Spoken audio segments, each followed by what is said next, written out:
Bom, gente, não há o que não esteja podre no país oficial. O Banco Central era o último baluarte aí, né? Ou pelo menos era o menos investigado até hoje. Mas era. E agora essa.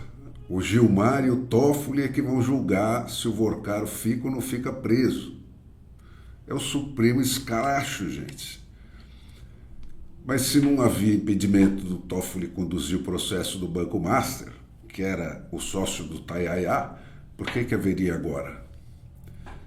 É isso, gente. É de degrau em degrau que isso vem vindo. E a essa altura, todo dia tem mais um.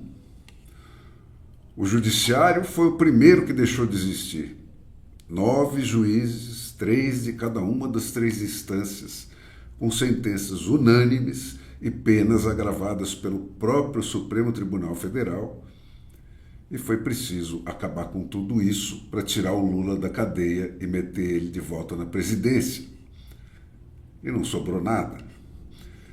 Meia dúzia de cassações depois, sem nenhuma reação, e o Congresso não pode mais nada que o Supremo Tribunal Federal não possa desfazer em 5 minutos. Nem o próprio Supremo Tribunal Federal existe mais, gente. Ele não respeita mais nem as suas próprias regras. Toma gambiarras aí para falsear a regra fundamental das relatorias sorteadas, nada menos que ofensivas à inteligência, e nem chia. É com uma assim inacreditável, né, que o cara que confessa que vive de patrocínios, né, desmancha uma ordem conjunta da Câmara e do Senado para quebrar o sigilo da Maridit, né, e livra a cara dos Toffoli. E a Polícia Federal que se foda. É lixo. Aí veio o Dino, o cara que apagou todos os vídeos de 181 câmaras do 8 de janeiro, né, a famosa, né, e desmancha na cara dura as 2 quebras de sigilo do Lulinha, uma ordenada pelo conjunto da Câmara e do Senado e outra pedida pela Polícia Federal e concedida pelo André Mendonça. Gente, veja lá, o Fachin até ensaiou um gesto de vergonha na cara aí e tomou pela fuça a ameaça do Toffoli. Se vocês me queimarem, eu queimo vocês todos. E agora está aí esse perdão da PGR, o caçador de jornalistas, né? E o engatilhamento da segunda libertação do Vorcaro pela mão dos seus guarda-costas aí de capas pretas. E segue o joguinho de sombra, gente, que não engana mais ninguém. O Alexandre faz as merdas que o Lula precisa, porque o Lula está no bico do corvo e é ele quem vai herdar.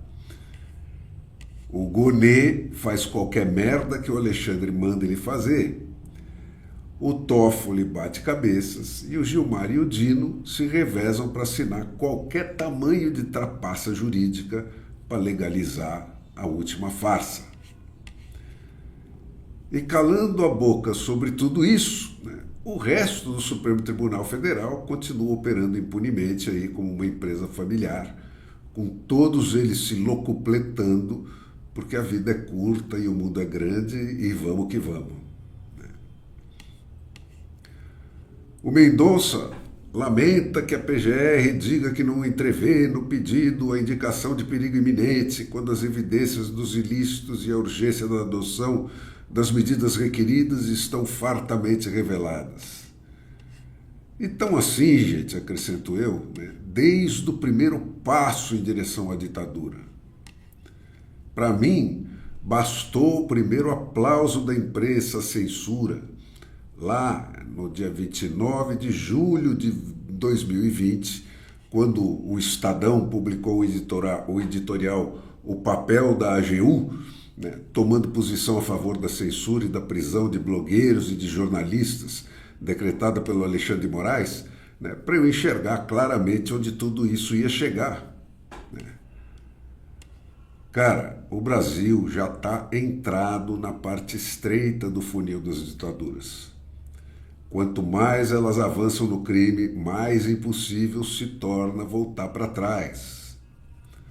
Os nossos ayatolás ainda não estão atirando no povo porque não precisam, gente. Mas quando se sentirem ameaçados, eles vão atirar. A história não tem perdoado quem alimentou ilusões quanto a isso.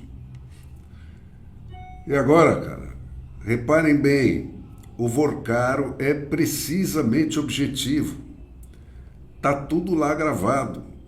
O único foco de oposição que ele teme é a imprensa. Ele não quer quebrar os dentes do Banco Central, nem da polícia, nem do Supremo Tribunal. Isso tá tudo dominado. Ele quer quebrar os dentes dos jornalistas.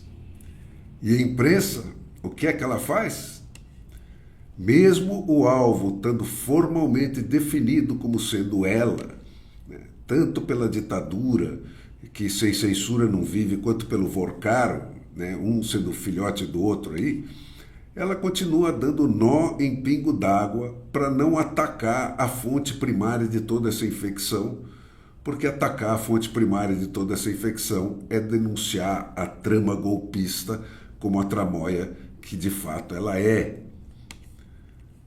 Qual é a diferença, gente, entre esse Paulo Sérgio aí, diretor de fiscalização, e esse Bellini, supervisor bancário do Banco Central, né, que vendiam serviços para o Vorcaro, e o Alexandre de Moraes, o juiz do Supremo Tribunal Federal, cuja família vende serviços para o Vorcaro?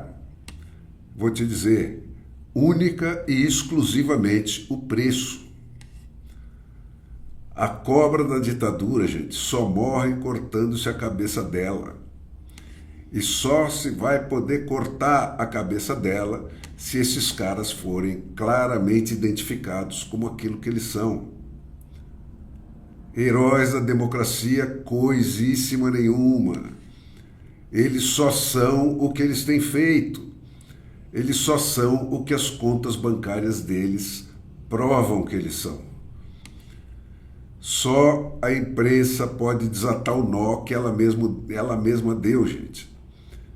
É preciso botar o orgulho de lado, reconhecer o erro e trabalhar rápido e muito para corrigir esse erro, porque é disso ou morte que se trata.